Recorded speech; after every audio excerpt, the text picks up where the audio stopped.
Alors, merci Valérie. Bonjour à tous. Ça me fait plaisir d'être parmi vous en début d'après-midi.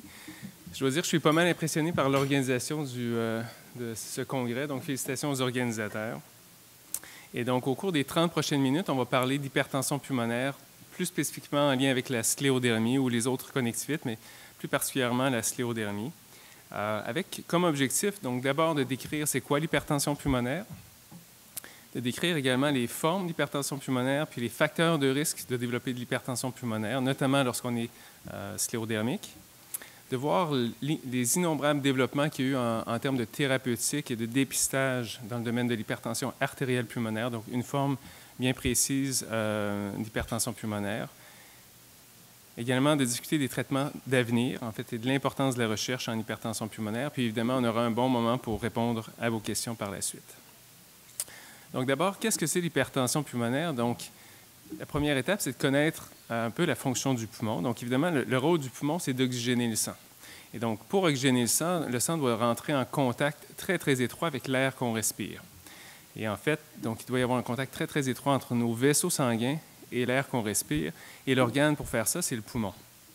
Et en fait, pour accomplir cette tâche-là, la circulation pulmonaire est faite exactement comme un arbre. C'est-à-dire que un peu comme un arbre, on a un gros tronc, des grosses branches, des petites branches jusqu'aux feuilles de l'arbre. Donc, la circulation pulmonaire est faite exactement de la même façon, avec un grand tronc qu'on appelle le tronc pulmonaire, donc des vaisseaux pulmonaires qui amènent le sang vers les petites alvéoles du poumon, ou l'équivalent des feuilles de l'arbre, où le sang va être littéralement en contact avec l'air.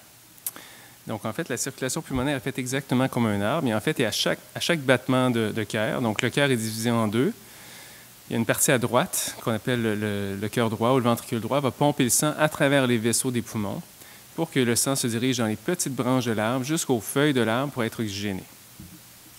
En fait, l'hypertension pulmonaire, qu'est-ce que c'est? C'est une élévation de la pression dans la circulation pulmonaire. Donc, la pression du sang dans les vaisseaux des poumons qui augmente, c'est ce qu'on appelle l'hypertension pulmonaire.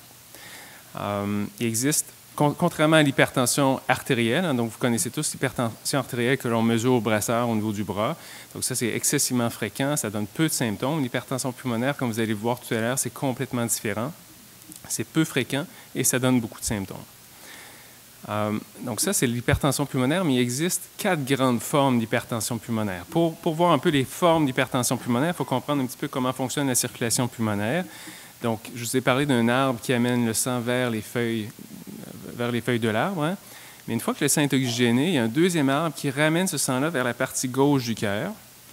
Et donc, ce sang-là est oxygéné et là, va être pompé un peu partout, à notre cerveau, nos reins, nos muscles, etc. Donc, une des formes fréquentes d'hypertension pulmonaire, c'est lorsqu'on a un problème au niveau de la partie gauche du cœur. Par exemple, suite à un infarctus, par exemple, la partie gauche du cœur peut moins bien fonctionner. Et donc, la pression va s'élever dans la partie gauche du cœur et à rebours, faire monter la pression dans l'ensemble des vaisseaux pulmonaires et donner de l'hypertension pulmonaire. Donc ça, c'est une forme assez fréquente dans la population générale. Une autre forme d'hypertension pulmonaire, c'est lorsque le poumon est malade. Par exemple, si on fait de l'emphysème ou de la fibrose du poumon. Donc c'est comme si les feuilles de l'arbre devenaient malades, ça séchait, mourait. Évidemment, à ce moment-là, la sève dans l'arbre circule moins bien. Donc, c'est ce qui se passe au niveau du poumon. Le sang circule moins bien dans la circulation pulmonaire et on a de l'hypertension pulmonaire qui est secondaire à une maladie qui touchait au départ le poumon. Donc, dans la population générale, cette forme-là est quand même assez fréquente également, suite à soit de la fibrose, l'emphysème, des choses comme ça. Une autre forme occasionnelle que l'on voit, c'est suite à des embolies pulmonaires. Des embolies pulmonaires, ce sont des cailloux qui partent en général d'une jambe, qui vont se loger au niveau du poumon. Ces cailloux-là, généralement, fondent dans les semaines qui suivent l'embolie pulmonaire, mais chez certains patients, ces cailloux-là ne fondent pas et vont bloquer certaines branches de l'arbre, causer de l'hypertension pulmonaire qui fait suite à ces embolies pulmonaires-là. Encore une fois, cette forme-là est assez fréquente dans la population générale. Il existe une autre forme qu'on appelle l'HTAP, qui, elle, est due à un rétrécissement des petits vaisseaux des branches de l'arbre. C'est une forme qui est très rare dans la population générale, mais qui est plus fréquente chez les patients sclérodermiques, et on va s'attarder plus spécifiquement à cette forme d'hypertension pulmonaire-là.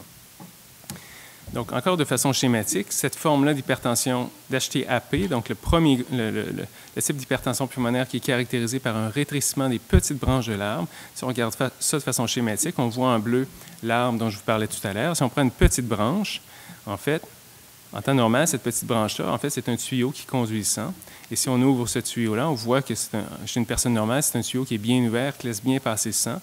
Lorsqu'on souffre d'HTAP, le rétrécissement se fait au niveau de la circulation pulmonaire et progressivement, ce rétrécissement-là se poursuit pour faire en sorte que le sang circule de moins en moins bien au niveau de la circulation pulmonaire.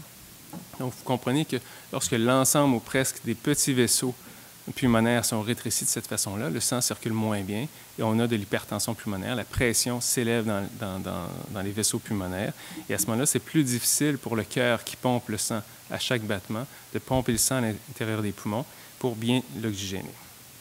Donc ça, c'est de façon schématique. Chez l'humain, comment ça se traduit? En fait, ça, je vous ai mis en haut à gauche une coupe d'un petit vaisseau pulmonaire. Donc, on voit que le tuyau est bien ouvert chez une personne normale. Lorsqu'on a une HTAP, vous voyez que le tuyau devient de plus en plus rétréci, parfois même jusqu'à s'obstruer complètement.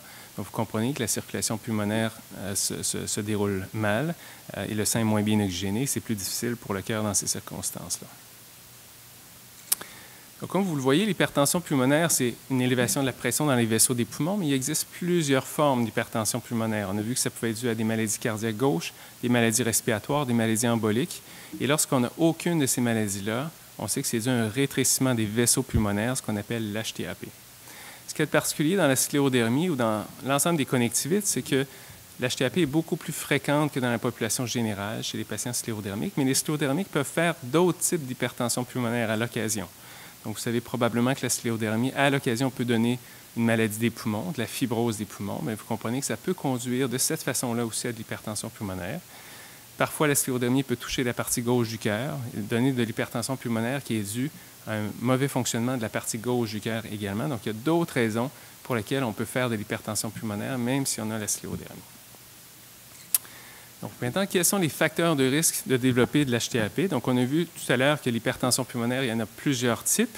On a vu les maladies cardiaques, maladies respiratoires, les embolies chroniques et l'HTAP, qui est la forme qui est due à un rétrécissement des vaisseaux des poumons.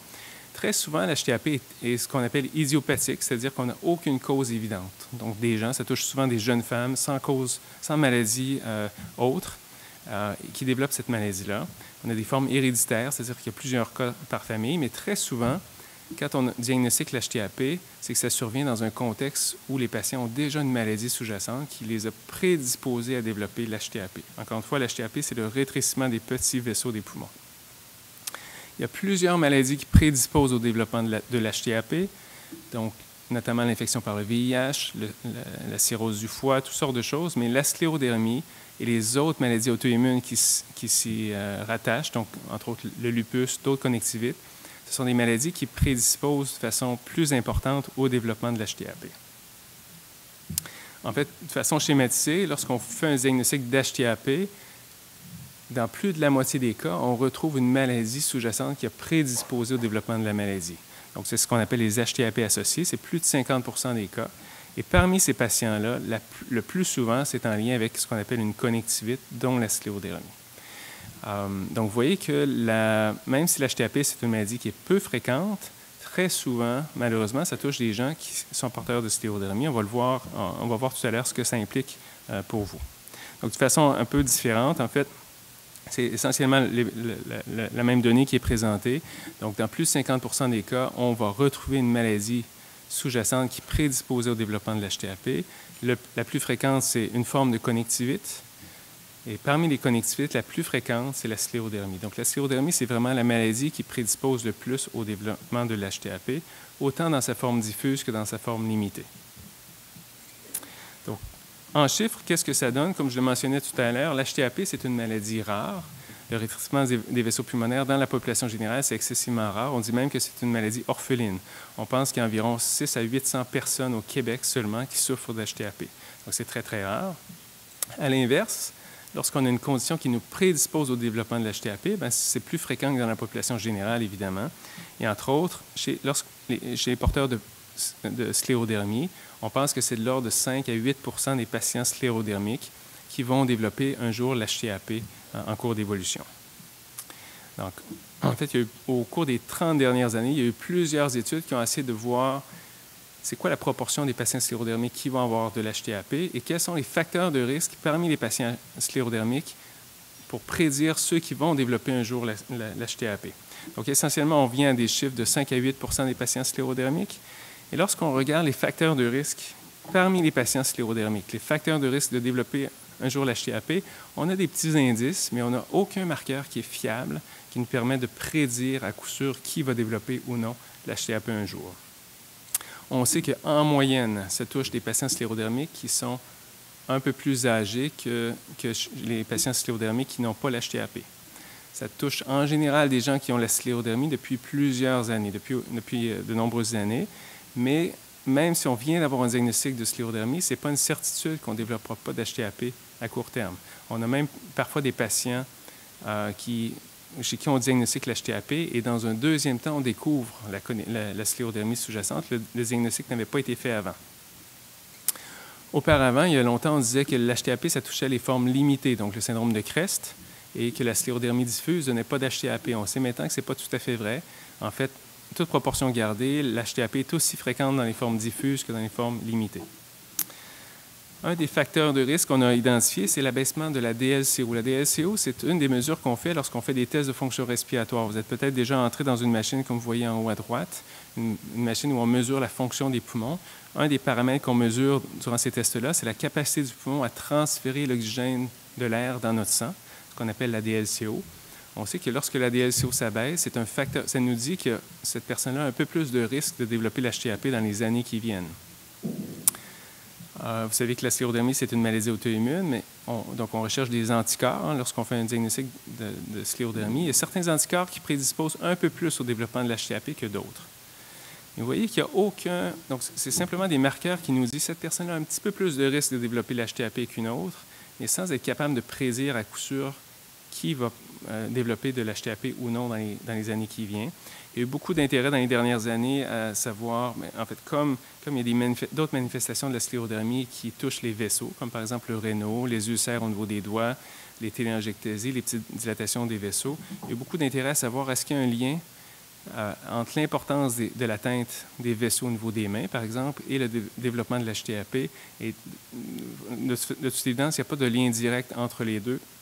Ce n'est pas parce qu'on a plus de rénaux ou d'ulcères digitaux qu'on a vraiment plus de risque de développer de l'HTAP un jour. Donc, premier message à retenir, c'est que d'abord, l'HTAP, c'est rare dans la population générale. C'est même excessivement rare. On dit que c'est une maladie orpheline, mais ce n'est pas si rare que ça lorsqu'on a une condition qui nous prédispose au développement de l'HTAP, comme la sclérodermie. Malgré tout, il faut reconnaître que la majorité des patients sclérodermiques ne développeront jamais l'HTAP de leur vie. Donc, on parle de cette maladie-là parce que c'est une maladie qui est sérieuse, mais la plupart des gens ne développeront jamais cette maladie-là. Au moins 90 % des patients ne développeront jamais cette maladie-là. Malheureusement, il est impossible de prédire avec certitude qui va développer l'HTAP dans le futur, au jour d'aujourd'hui. Maintenant, quels sont les symptômes de l'HTAP et comment fait-on le diagnostic? En fait, on a parlé des différentes formes d'hypertension pulmonaire. Je vous ai dit tout à l'heure que ce n'est pas comme l'hypertension que l'on mesure au brassard. En fait, c'est complètement différent parce que l'hypertension pulmonaire, ça donne des symptômes. Le problème avec les symptômes, c'est que ce sont des symptômes qui sont non spécifiques. En fait, ce que ça donne comme symptôme, c'est de l'essoufflement ou de l'intolérance à l'effort, de la fatigue. En général, quand on a la sclérodermie, une grande proportion des patients sclérodermiques vont avoir une certaine fatigue, une certaine intolérance à l'effort. Donc, vous voyez que ce n'est pas des symptômes spécifiques qui nous permettent de prédire à coup sûr le développement de l'HTAP. Quand la maladie va évoluer davantage, on peut avoir de l'enflure au niveau des jambes, au niveau du ventre, des douleurs dans la poitrine, des étourdissements, donc passer tout près de perdre connaissance lorsqu'on fait un effort plus soutenu, ou parfois même perdre connaissance à un stade plus avancé de la maladie. Donc, la difficulté, c'est que les symptômes sont non spécifiques, comme je mentionné tout à l'heure. Évidemment, ce n'est pas parce que vous avez une certaine intolérance à l'effort, une certaine fatigue, que vous avez de l'HTAP. La majorité des patients sclérodermiques ont ces symptômes-là. Je pense que le message à retenir, c'est s'il y a une évolution dans ces symptômes-là, il faut penser que ça puisse être une complication respiratoire de la sclérodermie. Par exemple, quelqu'un qui était capable de monter 3 paliers d'escalier l'année précédente et qui est essoufflé maintenant après avoir monté 1 palier d'escalier, ça peut être toutes sortes de raisons, mais il faut penser que ça puisse être une complication pulmonaire de la sclérodermie. Même chose pour toutes autres sortes d'activités. L'important, c'est de ne pas attendre d'être très essoufflé pour consulter, comme on va le voir dans un moment. L'autre chose, c'est que, donc ça, c'est les symptômes des patients, mais même pour les cliniciens, en fait, le problème, c'est que les outils qu'on nous a enseignés pour dépister, pour détecter la maladie, donc par exemple la radiographie pulmonaire, l'électrocardiogramme, les tests de fonction respiratoire, souvent, ça amène des changements à un stade tardif de la maladie, à un stade où la maladie est déjà avancée. Ça fait en sorte que même pour les médecins, surtout par exemple les médecins de famille qui connaissent moins cette maladie-là, les médecins vont être faussement réassurés par les tests qu'ils ont l'habitude de demander. Et ça explique pourquoi que même encore en 2016, le délai de diagnostic moyen entre le début des symptômes de l'HTAP et le diagnostic, c'est en moyenne plus d'1 an encore en 2016. Je veux dire qu'au cours des 10-15 dernières années, il y a eu énormément de sensibilisation auprès des rhumatologues qui recherchent de façon systématique l'HTAP aujourd'hui. Donc, ça a amélioré les choses, mais c'est encore imparfait. Donc, comment on fait le diagnostic? La première étape, c'est d'y penser. D'y penser si on a des symptômes qui sont compatibles à ça, surtout si on a une maladie qui nous prédispose à développer l'HTAP. Et donc, y penser d'un point de vue du côté des patients, y penser du côté des médecins. Et lorsqu'on y pense, lorsqu'on pense à une possible HTAP, l'outil de choix pour dépister l'hypertension pulmonaire, c'est ce qu'on appelle l'échographie cardiaque. L'échographie cardiaque, c'est un examen exactement comme on fait pour les femmes enceintes, pour voir le bébé, mais qu'on utilise pour évaluer le cœur des patients. Donc, avec une petite gelée sur la poitrine, un petit appareil qu'on met sur la peau, ça nous permet de voir en partie le cœur, comme vous voyez en bas à gauche, et ça nous permet d'estimer, donc ce n'est pas une mesure précise, mais ça nous permet d'estimer quelle est la valeur de la pression dans la circulation pulmonaire. Est-ce que la pression a l'air d'être élevée ou non? Donc, c'est un bon outil pour nous donner une bonne idée, mais ce n'est pas suffisant pour porter un diagnostic pour deux raisons. C'est que d'une part, c'est que l'échographie n'est pas précise à 100 %. Donc, ça nous donne parfois des erreurs de mesure où est-ce que la pression a l'air d'être très élevée et finalement, elle n'est pas si élevée que ça, ou l'inverse. La plupart du temps, c'est fiable, mais ce n'est pas suffisamment précis pour porter un diagnostic. Et donc, lorsqu'on suspecte vraiment une hypertension pulmonaire, on doit aller faire un examen plus invasif, plus compliqué pour les patients qu'on appelle un cathétérisme cardiaque droit, où on va avec un petit cathéter dans une veine, souvent une veine du cou, pour aller mesurer exactement de façon précise ce qui se passe au niveau de la circulation pulmonaire. Donc, c'est un examen qui peut faire peur, mais dans les faits, c'est un examen qui n'est pas très compliqué. En fait, ce qui est désagréable, c'est que ça pique un petit peu, ça gèle un petit peu au niveau de la peau pendant 15-20 secondes. Après ça, on fait l'examen qui dure environ 15-20 minutes environ. Donc, et ça nous permet d'avoir une idée précise de est-ce que l'hypertension pulmonaire est présente ou non. Maintenant, même lorsqu'on a une hypertension pulmonaire, on a parlé tout à l'heure qu'il y avait différentes formes d'hypertension pulmonaire. Donc, ça va nécessiter quand même d'autres examens pour essayer de voir quelle est la raison pourquoi la pression est élevée. Est-ce qu'il y a une maladie respiratoire sous-jacente? Est-ce qu'il y a une maladie cardiaque gauche sous-jacente?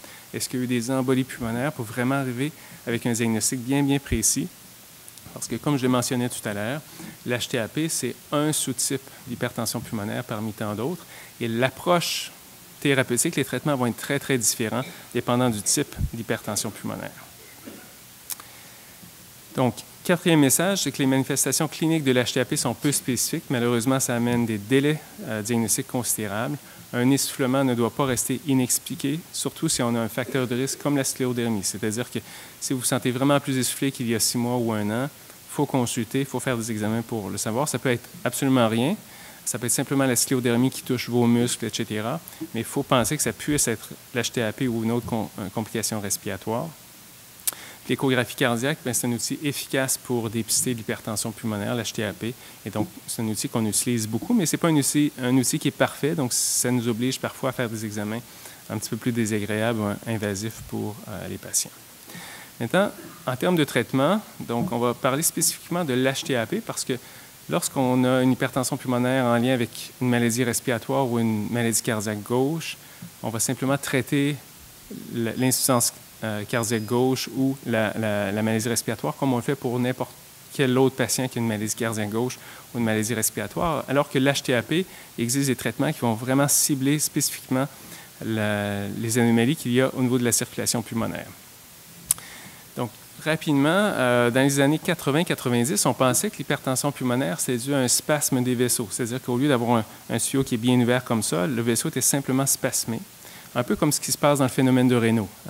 Et donc, on traitait les gens avec exactement les mêmes traitements qu'on utilise pour le phénomène de Raynaud, avec des bloquants calciques, des vasodilatateurs, parce que c'est ce qu'on connaissait à l'époque. Malheureusement, ces traitements-là étaient inefficaces chez la grande majorité des patients HTAP, simplement parce que au niveau des poumons, ce n'est pas tout à fait la même chose qu'au niveau du rénal. Ce n'est pas un spasme des vaisseaux qui se passe, mais c'est vraiment un remodelage des vaisseaux. C'est-à-dire que les vaisseaux se bougent progressivement. Ce n'est pas du cholestérol qui se passe au niveau, qui bloque les vaisseaux, mais ce sont les cellules qui tapissent l'intérieur des vaisseaux, qui se multiplient et qui cessent de mourir, si on veut, et qui bougent progressivement les vaisseaux des poumons.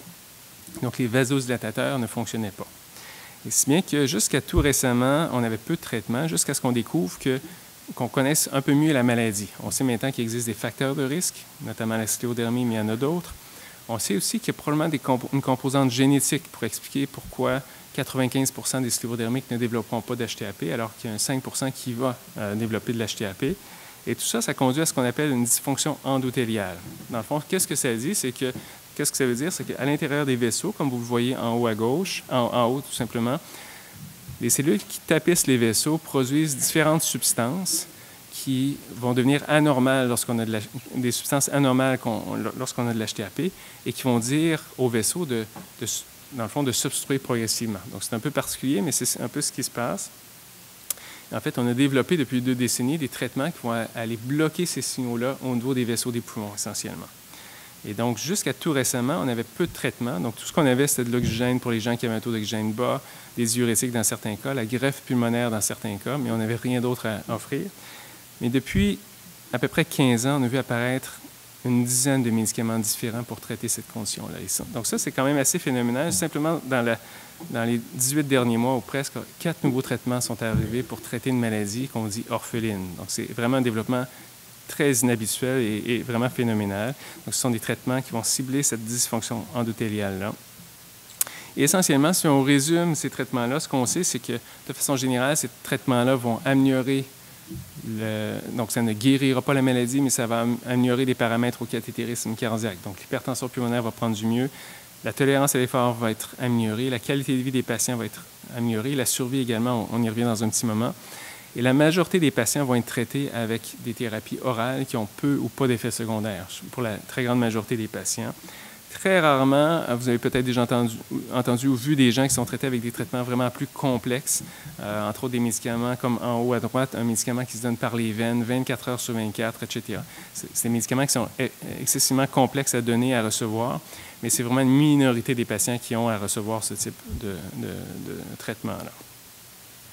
Et en fait, le choix du traitement va dépendre de toutes sortes de choses. D'abord, le type d'hypertension pulmonaire. Donc, je vous ai dit que ces traitements-là vont être efficace chez les patients qui souffrent d'HTAP, pas les autres formes d'hypertension pulmonaire. Le choix du traitement va dépendre aussi s'il y a un spasme ou non au niveau des vaisseaux des poumons. Ça, on va le déterminer lors du cathétérisme. Ça va dépendre de la sévérité de la maladie. Ça va dépendre de la préférence du patient et de la capacité du patient à gérer la médication. Entre autres, la médication intraveineuse dont je vous parlais, c'est très complexe. Ça nécessite une certaine dextérité. Donc, ce n'est pas tous les patients qui peuvent être traités de cette façon-là. Ça va dépendre également des effets secondaires, de la réponse au traitement, comment les patients répondent au traitement. Et en fait, essentiellement, chaque patient est unique. Donc, s'il y a des gens qui souffrent d'HTAP dans la salle ou si vous connaissez des gens qui souffrent d'HTAP, ils ne reçoivent probablement pas tout à fait le même traitement parce que chaque patient est vraiment unique en termes de traitement. Mais essentiellement, ce qui va beaucoup influencer le choix du traitement, c'est la sévérité de la maladie.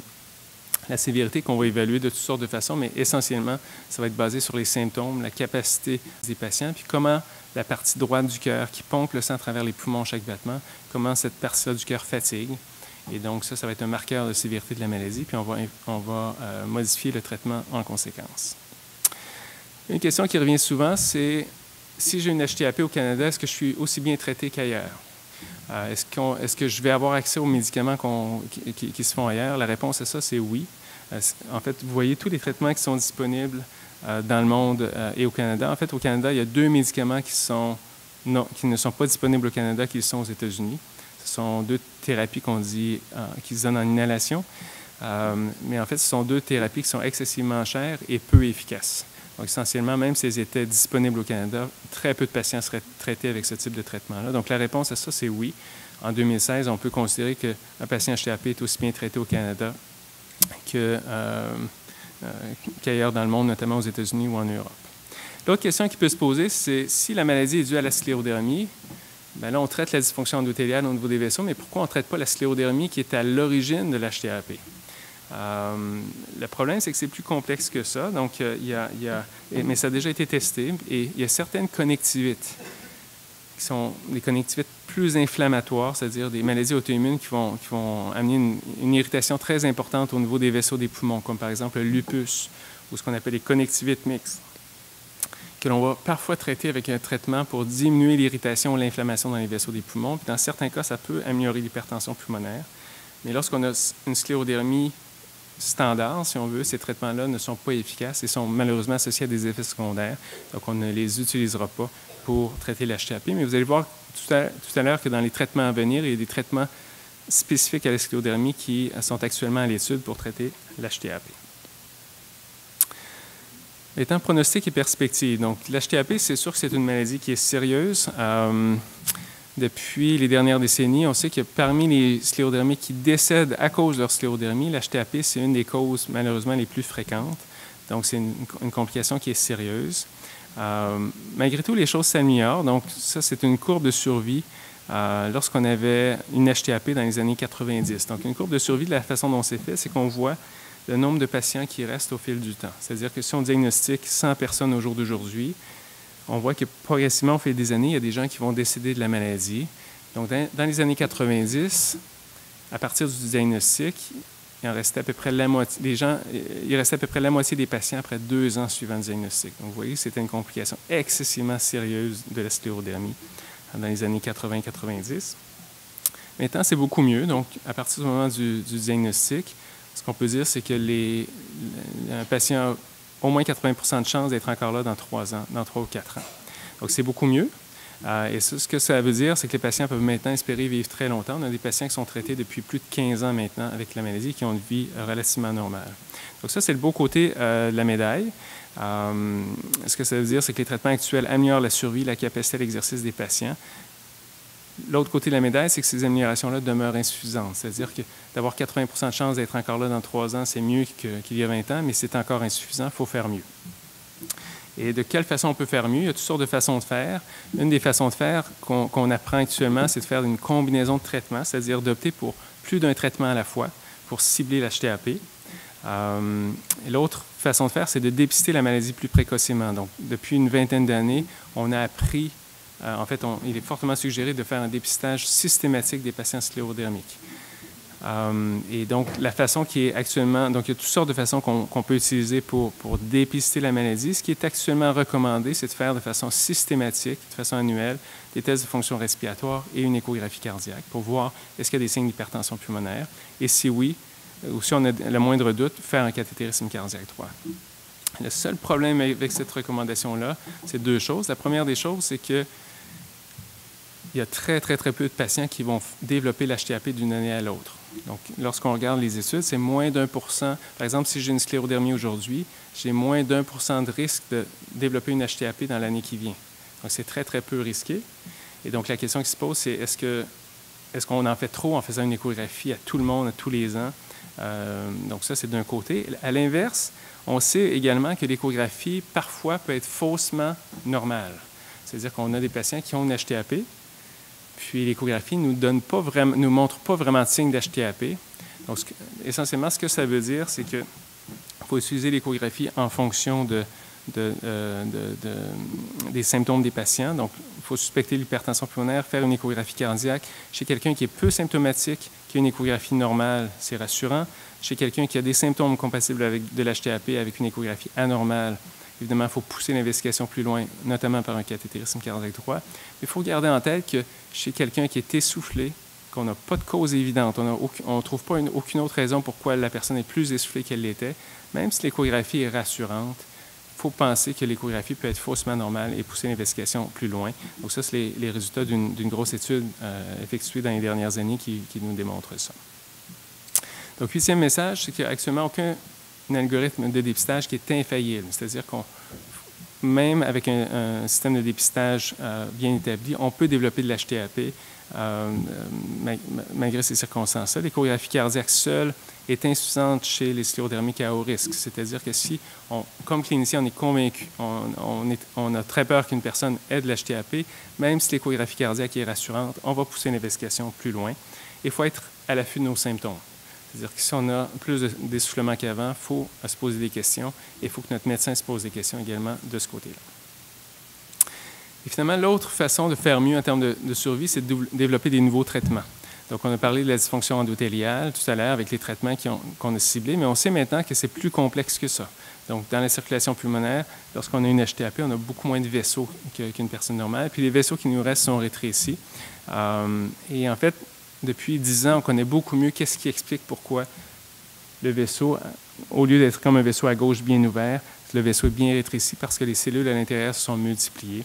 On connaît, en fait, toutes les petites lignes, ce sont des mécanismes qui expliquent pourquoi ces cellules-là prolifèrent et bloquent les vaisseaux. À l'heure actuelle, avec les traitements actuels, on cible simplement ce qu'on appelle la dysfonction endothéliale. Il y a plein d'autres mécanismes qui ne sont pas ciblés par les thérapies actuelles. Donc, évidemment, l'autre possibilité, c'est de trouver des traitements, développer des traitements pour cibler cette dysfonction-là, simplement pour dire qu'il y a plein de traitements qui sont actuellement en évaluation, donc en phase clinique chez des patients, pour cibler d'autres aspects des mécanismes qui conduisent au développement de l'HTAP. En fait, la seule façon de faire ça, c'est par la recherche. La seule façon que les choses qui ont permis aux choses d'être bien aujourd'hui par rapport à ce qu'elles étaient il y a 20 ans, c'est par la recherche. Et la seule façon que ce soit mieux dans 10 ans, c'est encore une fois par la recherche. Et je suis convaincu que dans 10 ans, l'HTAP ne se traitera pas de la même façon qu'aujourd'hui. Et simplement pour vous donner un aperçu de la recherche en hypertension pulmonaire, je vais simplement vous montrer un outil que nous, on utilise en recherche. C'est un outil qu'on appelle PubMed. Donc, c'est sur Internet, c'est disponible à tout le monde. Et on peut taper un sujet, par exemple, hypertension pulmonaire. Et en fait, cet outil-là va nous répertorier tout ce qui a été publié en recherche depuis 70 ans. Donc, si on tape hypertension pulmonaire, on va voir des titres arriver comme ça. Ce sont des titres d'articles. En fait, on va voir arriver une page comme ça qui contient 20 articles, études sur le sujet. En fait, chaque article décrit des résultats d'expérience sur des cellules, sur des animaux, sur des humains qui visent à améliorer l'hypertension pulmonaire. De façon concrète, par exemple, parmi mes étudiants, chaque titre, ça correspond à peu près à une année de travail à temps plein, juste pour vous donner une idée de l'importance du travail. Mais en fait, vous n'aurez pas une page comme ça. Si vous tapez hypertension pulmonaire, vous allez en avoir 2600. Et si vous regardez le nombre d'études publiées sur l'hypertension pulmonaire dans les années 40, pendant 10 ans, il y en avait 28. Et vous regardez comment ça a augmenté. À l'heure actuelle, il y en a 52 000. Donc, ça témoigne d'un intérêt exceptionnel pour la recherche et simplement pour dire que les choses bougent. Dans 5 ans, dans 10 ans, les choses seront très différentes. Et simplement pour vous dire qu'au Canada, il y a plusieurs centres d'excellence en recherche en hypertension pulmonaire. Nous, on a un groupe de recherche où on fait ce qu'on appelle de la recherche translationnelle. La recherche translationnelle, je pense que vous en avez entendu parler ce matin, mais la recherche translationnelle, ça a pour but d'améliorer les choses directement pour les patients, c'est-à-dire de partir d'une problématique qui touche les patients, de comprendre pourquoi ça touche les patients et d'en arriver à mieux traiter les patients.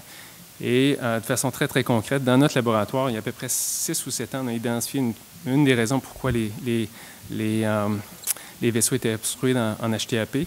Et très prochainement, on va débuter un essai clinique qui cible spécifiquement une nouvelle anomalie des vaisseaux des poumons qui nous apparaît très, très prometteuse.